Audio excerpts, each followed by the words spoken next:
RAFBrize Norton, Britain's largest military airbase. 8,000 men and women serve and live in a thriving community the size of a small town. It operates 24 hours a day with 7 flying squadrons, 2 parachute units, Heart rate's going now. a world-class aeromedical evacuation unit, This is our #1 priority, get this guy home. and an airport that dispatches and receives thousands of troops back home from war zones. I'm so excited, I wanted to cry. The most seasoned professionals rub shoulders with the newest recruits. Train hard, fight easy. Done correctly, it's a work of art. But it's more than just a military base. Supporting operations in Afghanistan, hosting traditional historic celebrations, to the saddest of all occasions. Everything stops for the repatriation to take effect. Inside RAFBrize Norton.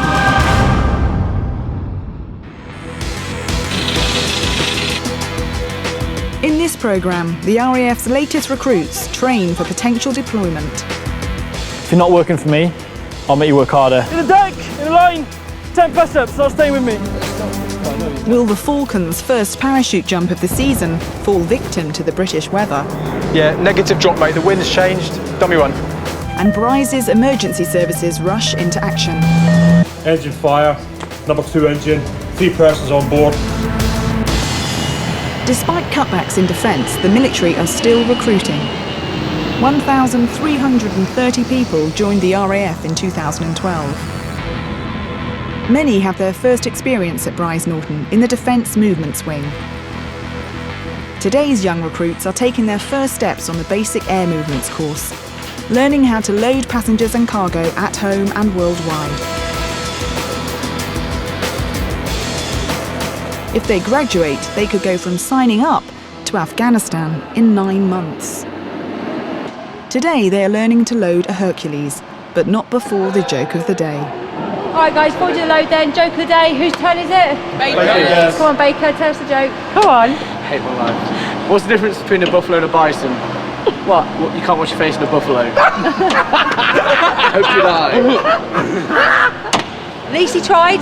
Right then, let's get cracking, come on. Okay, so this trolley weighs 850 kilos.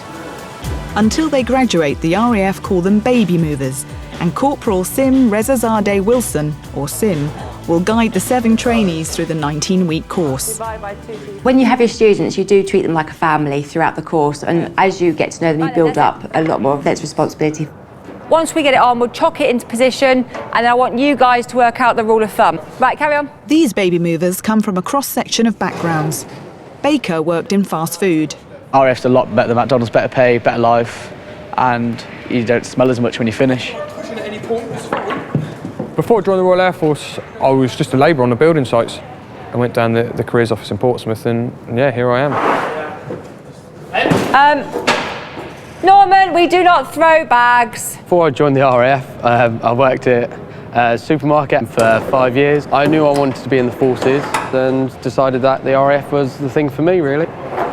Before the movements course, I was on a course to be a technician. It didn't go quite to plan. I failed a few exams, kept my head up high though, and got offered the chance to recourse and retrade. Just looking forward to actually finally getting out there and doing my actual job. Anna Jasper is the only female on the course. I was a delivery driver for a company in Cornwall, and I've done that for 10 years. The other members of this course are a lot younger than I am, a bit of a pain in the ass because I'm obviously that much older than them and don't really get their humour. Oh dear, it's a bit loose. Try it again. I think being a female instructor, we always get like a sort of a mumsy kind of approach to it, and we may mother them a little bit. Sometimes it's their first time they've been away from home as well, so you've just got to be a little bit sensitive to that. Yeah. Better. The 18 to 32-year-old movers all have the lowest rank of aircraftsmen. As you can see, when the doors open, you've got the red little tiny safety cable barrier there, little belt. Okay, that's not going to stop you from falling out. Right. So the After initial training at RAF Halton, they come to Brize to study moving all types of cargo and passengers. See the flight number, what flight number it's on?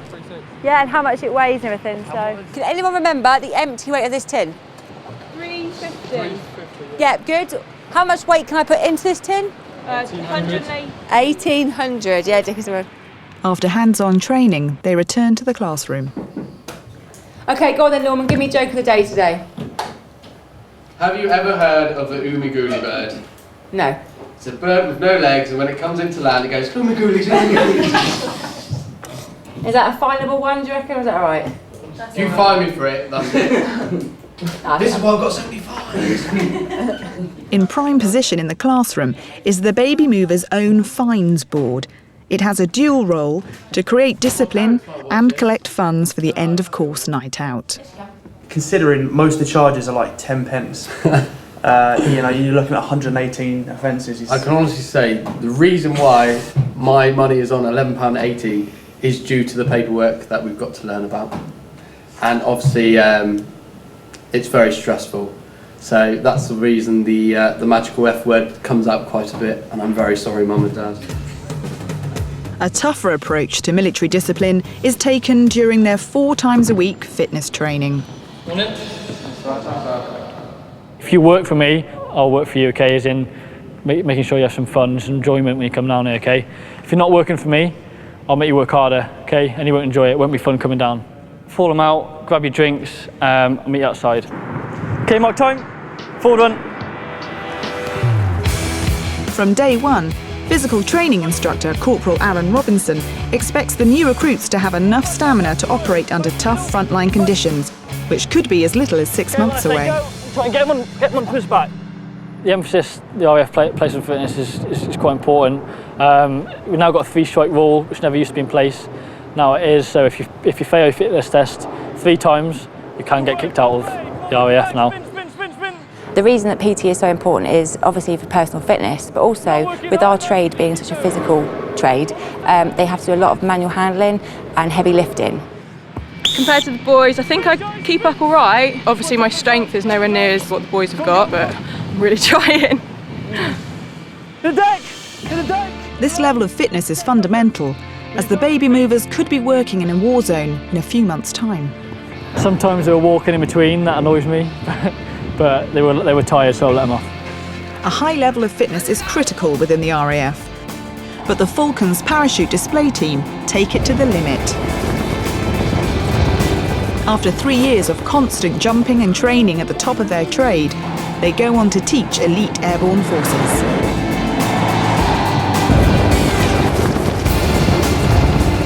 Today, at the #1 parachute school, the Falcons are preparing for their first public jump of the season. And for Ben Lonsdale, it's another important step. It is a big deal for me, yeah. Very important because it's my first display. I've wanted to do this for 6 years since I joined the Air Force. As one of the world's top parachute display teams, the Falcons are the PR boys of the RAF. Just as important is keeping community relations sweet. We do quite a few drops into the local area, particularly into local schools. It gives us great training because their school fields are quite small, but also it helps foster relations between the RAF and particularly RAFBrize Norton with the local area. So it's partly our way of saying thank you for putting up with us. Which is why Drop Zone Safety Officer John Connor is keen for this first jump to go ahead. 2, 1, mark. That is straight up. Just set the DZ up, the winds are good, the cloud base is good. The cloud base is at 4,000 feet. We can jump as low as 2.5, so everything's good. The only thing that's going to stop us is the rain, so fingers crossed. They're just about to get airborne in about 10 or 15 minutes. And hopefully everything's good to go. Wow. Right. 0800. I'll print a copy off and we can see. Yeah. When I saw the Falcons for the first time back in 2006, I saw these guys doing this fantastic parachute display and landing and doing their lineup, and thinking I wanted to be one of them without really thinking about what it entailed. It's marginal, isn't it? Yeah. 22 at 2 grand. It's getting progressively worse. Knowing that you're at the whim of the weather, you're kind of caught between being full of adrenaline, ready to go and jump. It's quite wearing actually, being constantly on edge and then ready to go and then, oh, it's turned off and then it's back on again. It's challenging and it's frustrating. Met decisions come through, lads. It's cloudy, pretty much 3,000 feet side base, so it will be a low show if we're going to do it. But there are gaps in the clouds around 2.5 to 3 grand, so we are going to put it on. With a window in the weather approaching, the parachute team can prepare for their display. But if the cloud cover drops any lower, will Ben's first jump as a Falcon be cancelled? Today it's the RAF parachute team, the Falcons' first display of the season, and for Ben Lonsdale, his first ever public jump. Jumping out of a plane doesn't attract shrinking violets. Obviously a huge part of the job is having the courage to lob yourself out of a perfectly serviceable aircraft. The heavy cloud and rain will force the team to jump at their lowest possible safe height. If it gets worse, the display will be called off, letting down hundreds of local school children. If you can just hold off for a few minutes, Coach, the school kids are just arriving as we speak. The school children that come and watch us, they absolutely love it. Yeah, they get really excited. It's such a shame where it's 50-50 whether it's going to go or not, and I just really hope that the guys get out for them. Drop Zone Safety Officer John is also concerned about the conditions. The parachute that they're going to be jumping travels, if there's nil winds, it travels at 20 miles an hour. So they always land into wind, and whatever wind we get will slow that canopy down. Today, there's no wind at all, so they will be landing at 20 miles an hour, so that's fairly quick. With just 10 minutes to go before the live display is scheduled, the pilot does a dummy run. Yeah, was that dummy run, was the cloud too low? Yeah, that was at 2,300, mate, and it's pretty slightly lower than that, mate, so yeah. We'll just keep hanging around, mate. It's not looking good. The cloud base is too low to jump safely. Not wanting to let the school children down, the pilot attempts another dummy run. We have a number of wind indicators for the team. The flares are just one of many that we have, and that just shows the wind direction for the parachutists when they're coming into land. Falcons coach, Falcons DZ. Yeah, go ahead. Yeah, negative drop, mate. The wind's changed. Dummy run. So we're going to hold them off for 2 or 3 minutes. We're going to change the drop zone settings, and then we'll reconfigure and give them clear live after that. We know that if he can get us out safely, he will do. And if he can't, then he's got good reason to stop us. But knowing John as we do, we trust him very much we trust our lives to him, really. At the minute, the winds change 180, or if they're travelling at 20 miles an hour plus downwind as well, that's a very, very fast landing. It's something that we don't really like to do. So we're going to just swap it round. The red and yellow crosses are switched over. With the Falcon stat, we have odds and evens, so number 1, number 2. Odds land on the red cross, evens land on the yellow cross, and it just gives them a little bit of separation when they come into land to make it as safe as possible. Okay, we've just changed the DZ round down. You're clear live drop, surface winds light and variable. Okay, clear live. From 3,000 feet, the 8-strong team have just 5 seconds to find clear airspace to open their parachute safely. One of the most experienced Falcons leads the descent through the cloud, releasing a trail of white smoke for the others to follow. As soon as I got out the door, all that went through my mind was, followed by, where's the stack? It's not quite blind panic, but that moment where you just seize up, and that's where the training really comes in, is it overrides your automatic reaction to panic and plummet.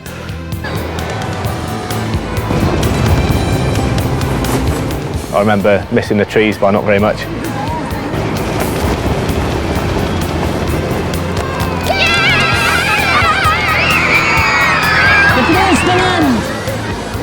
I remember the overwhelming sense of relief once I'd landed.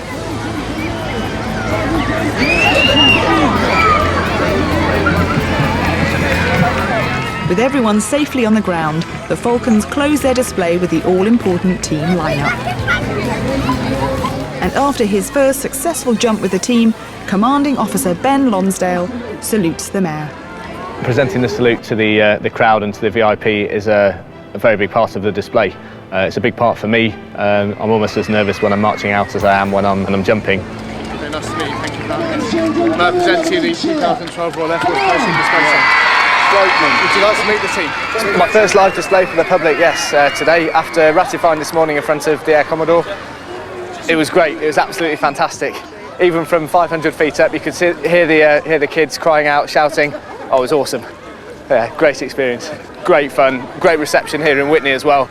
Obviously one of our most local displays, so I could keep doing this for as long as I'm able. The London 2012 Olympics was a landmark event for the UK, but for 216 Squadron at RAFBrize, it also marked a significant first. the role of defending the airspace over the Olympic Stadium from possible attack. Checked, central horn battery on, fuel panel checked, all wing pumps on. It's the afternoon of the day of the closing ceremony, and pilot Phil McConnell and his crew take off in a TriStar. Their mission? To refuel the fighter aircraft patrolling the skies over London. When you take off, the plane is really heavily loaded with fuel. Instead of just flying from A to B, you're actually flying somewhere and becoming a petrol station in the sky. The TriStar carries an impressive 139,000 litres of fuel. 1500 level, what a beautiful evening. Certainly is. 7 Romeo Mike for coordination, turn left at 10 degrees. The crew fly to the secret refuelling zone and wait for the first typhoon to approach. But they're not easy to spot. Visual. It's 1 o'clock, about an inch above the cloud line, small white dot left to moving away to the right. The first time you're up there, air-to-air refuelling, it is quite exciting. It's not something that you see every day on a civilian airliner. Sometimes they give you a little wave, and we wave back.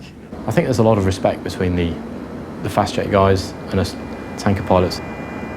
Just metres away from the TriStar, the fast jet links up with the hose and tops up its tank in minutes. Pushing in. Green on. The importance of air-to-air refuelling has been proven several times over the last few decades. Not only can we keep fast jets and multi-engine aircraft airborne for longer, we can also deploy fast jets to anywhere around the world very rapidly. The job of a Typhoon pilot is very challenging. Not only do they have to fly a jet which is pretty high performance, but they've also got to be able to think about the job they're doing, which is quite intense. Although I'm not an air defence pilot myself, it does look pretty difficult. Delta 26, you're indicating full. Disconnect. Whilst they wait for the next jet, the crew's attention turns to the Rio Olympics. I've been thinking, if you all put the effort in and train hard for Rio, I think we could all make the dressage final as a team. That's probably the only thing we could at our age. I've got a fairly large dog, would that work? You ever tried riding a horse? No, nor will I. The Typhoons will take it in turns to refuel during the ceremony, making sure there's a constant air presence over the stadium. When we're flying the TriStar over a war zone, things can change quite rapidly, and we have to be there in the right place at the right time. We make sure that we are outside of the threat zone for as much as possible. That means we've got to keep an eye on what's going on, both on the ground and in the air as well. 36, go. He's been airborne for a while, has he, this one? Yeah, he was airborne when we come on task. 500 kilograms a minute, steady at 20 feet. Okay, clear depart. Delta, there he goes. You're going high. Bye-bye. Sometimes they'll come and take some fuel with their weapons on board, and perhaps a couple of hours later they'll come back to us. Those weapons have gone. All right, go first. Thankfully, on this operation, the weapons remain unused, and Phil and the TriStar crew can relax and return to Brize. I like the hose. We go straight there. Reverse. Okay.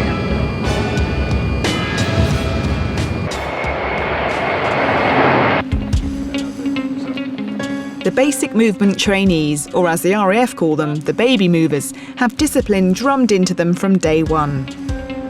From having to march around the base together to weekly room inspections. This means serious teamwork the night before. How are you getting on in here? Dickinson, you right? Good, thank you, Corporal, yeah. Okay, make sure you get rid of all this rubbish on here. Yes, all right? yeah. Everything put away. When we do our phase 2 students, as in the basic movements training, we're not just instructors, we've also got to deal with all their welfare issues. We give them lessons how to clean the block, how to clean the showers, how the beddings have got to be done. So we have to do a little bit more than just instructing in the classroom, showing them that we are people as well, we are actually quite caring. They live in the single living accommodation, or slam blocks, and have to keep all of the common living areas and their rooms absolutely spotless. Everything needs to be in top condition before the flight lieutenant's inspection in the morning. I still get nervous for an inspection. It's not a nice feeling, let's put it that way, when you hear the door knock and you see the corporal in and you do think, oh, we missed this time. Inspection standards for everything. Everything has to be gleaming, it has to be spotless. Clean, clean, clean. And it's kind of been drawn into us since day 00 really, so you kind of get used to it after a while. Okay, this is the female accommodation area, and they have their own combination lock on the door to prevent anybody coming in that shouldn't be coming into the block. Being the only girl on the course, and obviously being that much older than the lads, has kind of separated me slightly. I've kind of missed female company. I've wanted to have like a girl to talk to overnight. Despite the division between the sexes, they still have to work as a team. If one fails, they all fail, and all 7 will have to repeat the inspection.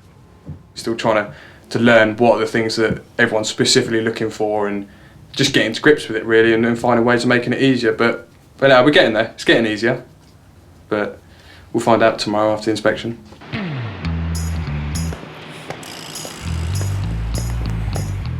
"8:30 a.m. and Flight Lieutenant Ben Winters begins his inspection.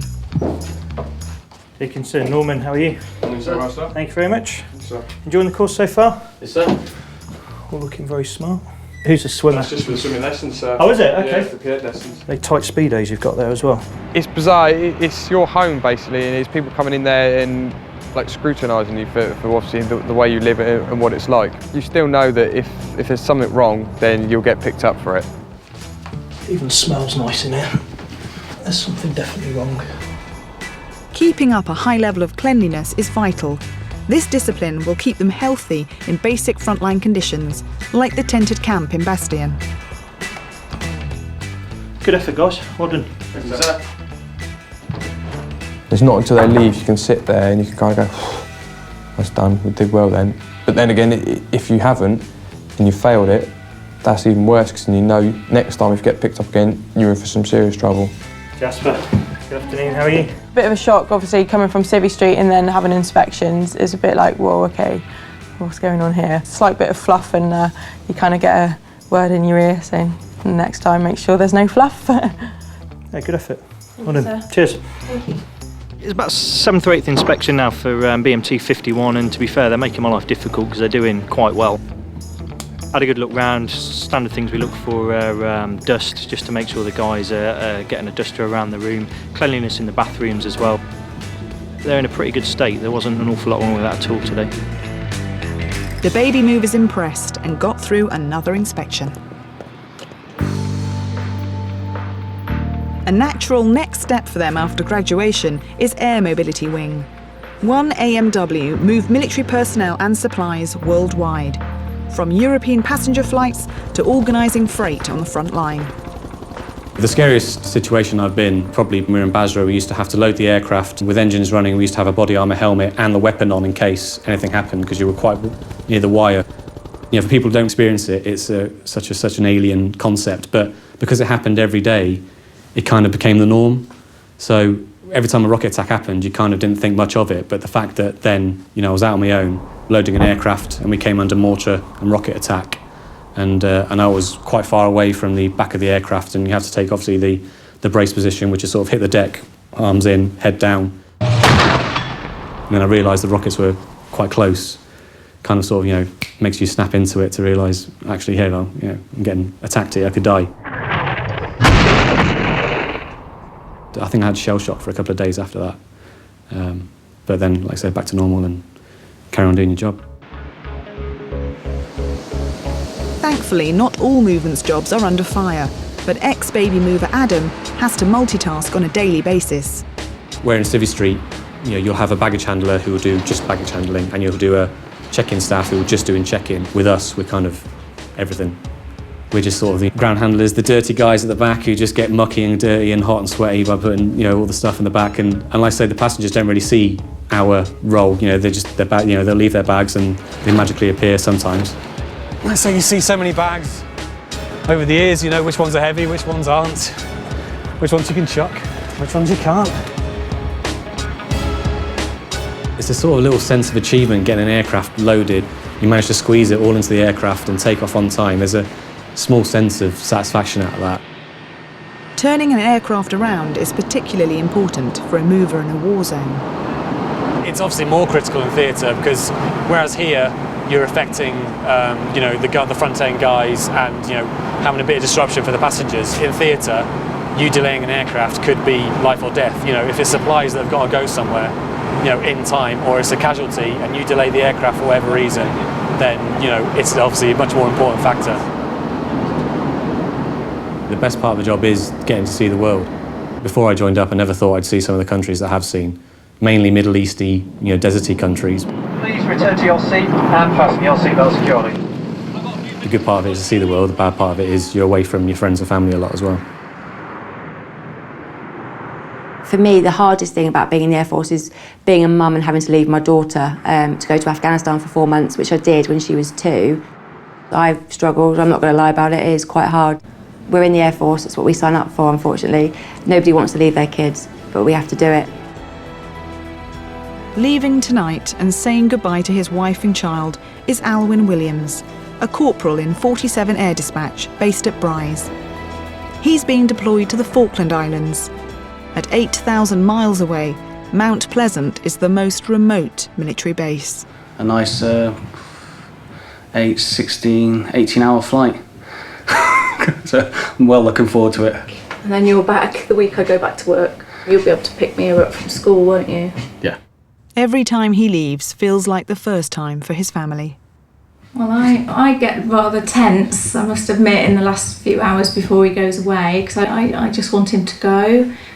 Because it's like the countdown. As soon as they go, you can start thinking that the sooner they're going to be back home.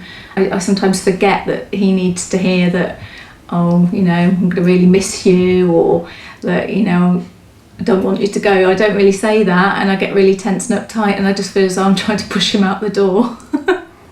Last time he was away, my mum died. My mum passed away, so hopefully fingers crossed, nothing too drastic. With only 6.5 weeks, hopefully we should be fine. Stiff upper lip, as they say, because the last thing he needs is a wife that's all wobbly. But Nicola's not the only one who needs to put on a brave face. There's also 8-year-old daughter Mia. My dad's leaving and I'm really sad. But if he has a good time, then I don't mind. Bye, Daddy. I love you so much. Have a good time. Alwyn and Mia also use 45-second voice recorders called Talking Tins that can be posted for free. When your dad's really far away, you send it to him, and then it turns like that. I got it. Yeah. Okay. Bye, Daddy. I love you. Mia, miss you, love you too, hope you're being good. Mwah. And Mia, miss you, love you too, hope you're being good. Mwah. Just little messages like that there that keep a little smile on your face.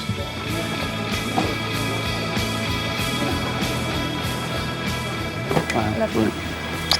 Love you. Yeah, just goes. Right, I'll give you a bell as soon as I get there, right? Yeah. Right. You be good for Mummy, yeah? Bye.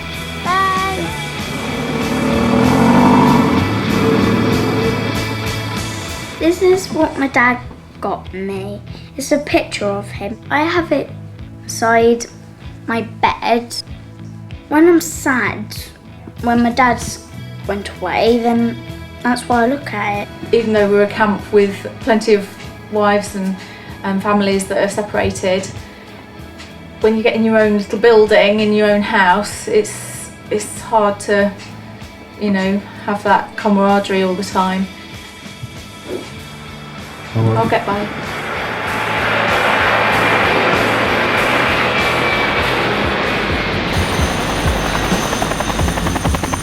Staying healthy in frontline conditions is vital in the military. At RAFBrize Norton, the baby movers, who are in training to move passengers and cargo, have weekly room inspections to teach discipline and organisation. And they have a weekly parade to enforce personal cleanliness. It's not to muck the guys around or to mess them about. What it does is, by instilling the discipline here and making sure out on parade that they're all to a set standard, means that when they're out in Afghanistan or wherever else it might be in the future, and they'll look after themselves, their hygiene and any other standards out in theatre, and we just do that to try and make them think about what they're doing for a later date. Early morning and last-minute buddy checks are underway for today's parade. Do you like Dixon Sideburns? I did this morning at like... Bodged job. Bodged job. Who did that? Him, the little Dixon Sideburns were a little bit long, so just give them a little trim. As you can see, butchered. They're not that bad.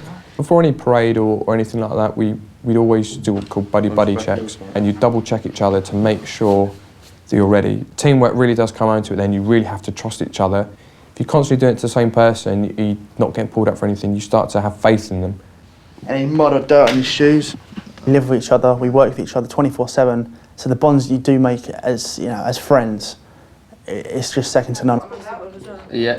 How much you taking off? Look at his top. That's all I can feel is hair falling Oh, off. yeah. It feels taking it off like up here. Take your top off. It's not just letting yourself down, it's letting your team down as well, because you're all in one line, so you do it for yourself and the team. There you go. Well, let's turn on the other side. Oh, it'll do. You'll be right. I suppose you are nervous when the warrant officer or the flight sergeant is inspecting you, but you don't know what to expect. You don't know what they're looking for. Name? Mills, sir. Mills? Yes, sir. Enjoying it? Yes, sir. Not too bad, thanks. You got a breakfast in your trousers before you go on parade? Yes, sir. You did? Yes, sir. Right. Look at your arm parade. Sir. Just come in some different because you can get changed. Yes, sir. So it doesn't look like you've been wandering around all day before you come on. Yes, sir. As soon as the person inspecting in front of you, they've looked up and down and then they've walked off, that's when you think, yeah, I'm happy now. It's like a weight off your shoulder, it's lovely. And if you don't get pulled up, you do feel good about yourself. The team and Dickinson's sideburns make the grade. The working day begins, and first up is the art of passenger handling in the airport terminal. RAFBrize handles thousands of troops per year. Getting them through the terminal on time is crucial. Movers need to learn clear communication skills to operate in any airbase. Don't have your mouth too close to it because it'll sound really stifled. Welcome to Royal Air Force Prize Norton. Please note that the air terminal is a non-smoking area. So you are to report to the weapons issue desk, which is located to the right of the carousel baggage entry port. Thank you. Beautiful. Slightly louder than normal. I like that. Well done. Good afternoon. Norman, well, he's a character on his own, really. He's the comedian of the group. Mind the aircraft because you might bump into them. Cheers. Surprisingly, I'm actually quite a shy person. The reason I use banter is because I find it hard to talk to people, so I've always pushed myself to do it.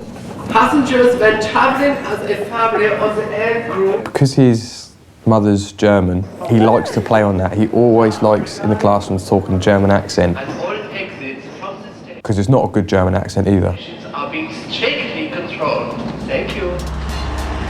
Moving passengers through check-in at Camp Bastion, RAFBrize Norton or any RAF base may be the next step for the baby movers.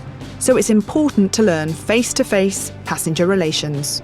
Checking a passenger here is very, very similar to how you check a passenger in at Heathrow or Gatwick Airport. It's the same principle. You know, security is our main thing. We ask the passengers if they've checked their bags, they've packed them themselves. The only difference is a lot of our passengers wear uniforms. Would you like to go into the VIP lounge? Have you had something to drink at all today, sir? No, not at all. Maybe a glass of water. Before I joined up, I wouldn't think this was the thing I was going to do. Have you got any baggage with you today, sir? Yeah, I thought this kind of part of the phase would be predominantly female orientated, but That's living in the past though, isn't it? Well, girls must do this, boys must work out on the aircraft. It's a bit of everything these days. yeah, no, I'm not saying it's not. I'm not saying it's not at all. Since 1991, women have been able to do movements jobs outside of the terminal. There's no more of this, girls do passengers, boys do the traffic side of it. We're all mixing together now. So you have to be able to be confident in what you say and not take any rubbish from any of the boys. This world that we're in now is not male-dominated, female-dominated. Everyone does everything. I want to be out on the pan loading the aircraft.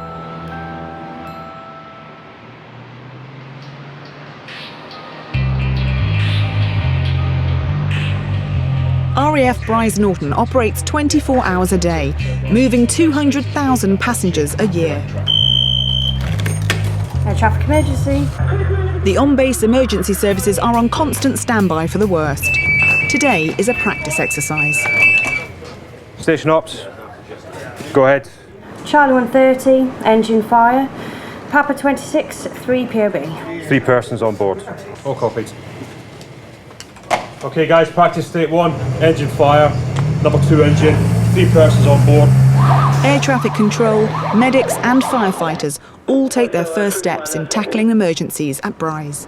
We take it very seriously because this time it's an exercise, next time it could be for real. And it's important to know that the procedures work and that we're not putting lives at risk. medics. None of us want to see the real thing. When we receive a call through the crash phone, you'll see a lot of the medics go, oh my God, because it's a big thing. In this crash test exercise, they train to respond in just 2 minutes. Should the unthinkable happen and one of these aircraft does crash land, could honestly be catastrophic. If it was a passenger aircraft, then you could have the potential of running fuel fires from the airframe breaking up, personnel walking around in a dazed, confused state. In a real crash, there could be the added risk of dangerous air cargo, known as DAC. If it was a DAC aircraft, then depending what munitions are on there, you could have the projectile hazard, you could have the explosive hazard. There really is a lot to take on board.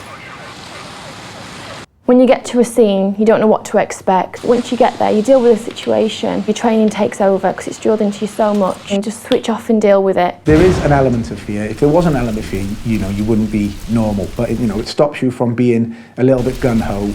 So that little bit of fear in the back of your mind, helps you just to, take a deep breath, just gather your thoughts, and then, just get on with the job in hand. After training on the job at RAFBrize, these skills are put into practice, saving lives at home and in war zones. The most scared I've been, I would have to say, would be Iraq in 2006, purely because it was out of our hands. I think we had 380 rocket attacks. I mean, the tented accommodation had blast walls around it, but if it was to miss those blast walls and land in the tent, then, you don't really stand much chance.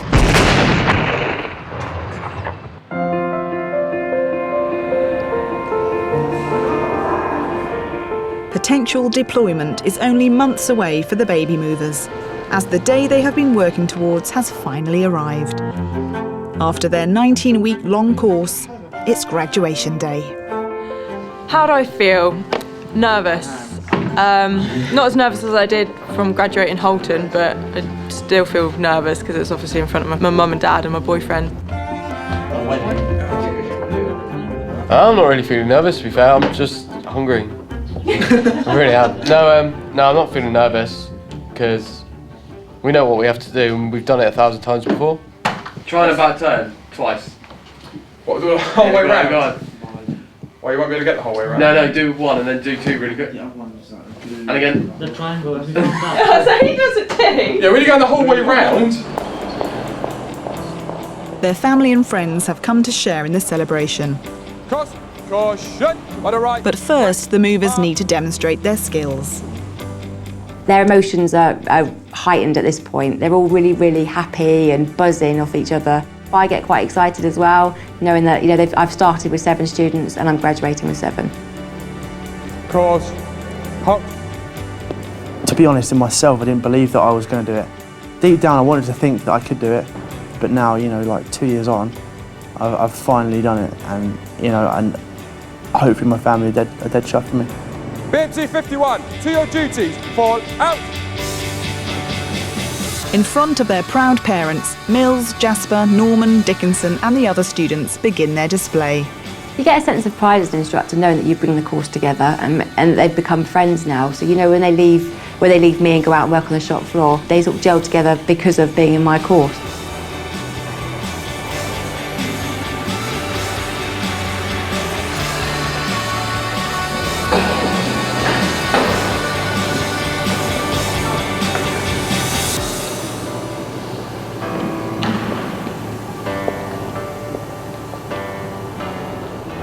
Demonstration for you. Like to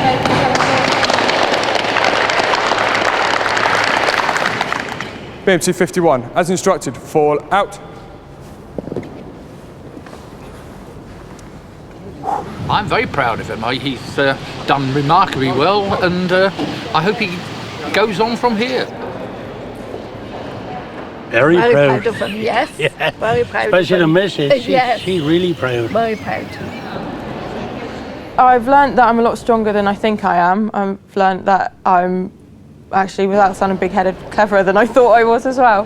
Enjoy that bit. It's fun, isn't it? I think I've learned how much I can push myself and how much I actually know. Not just about the trade or about the RAF, but how much I know about myself. After one last buddy check, it's finally graduation time. Spiffing. Wasn't that bad, the back of that? Yeah, it is creased. Yeah, but how bad's bad? I didn't even iron mine. I did, and that's why I don't understand why it's so bad.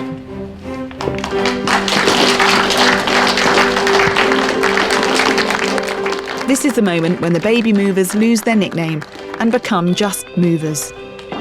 Watching each student go up to get their certificates was really good.